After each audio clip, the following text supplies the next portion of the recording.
তো ট্রেনে আমার সামনে। জাগরো জাগরো। এই মামা, 2টা চা, একটা চিনি বেশি আর একটা চিনি ছাড়া। আচ্ছা বাবা। এই তুমি চিনি খাও না কেন? আমি অনেক সুইট তো, আমার চিনি লাগে না। এই যে তোমার চিনি ছাড়া চা। ছবিটা ডিলিট করনি এখন? মন থেকে তো ডিলিট করতে পারলাম না, ফোন থেকে করে কি হবে?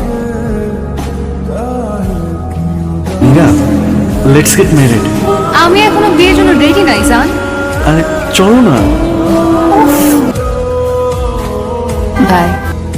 মীরা, এখানে কয়দিন আছো? 4 দিন। একটা কথা বলবো? চলো না এই 4 দিন একসাথে ঘুরে দেখি, নিজেদেরকে আরেকটা সুযোগ দিই। আর বিয়ে? অনলি যখন তুমি রেডি।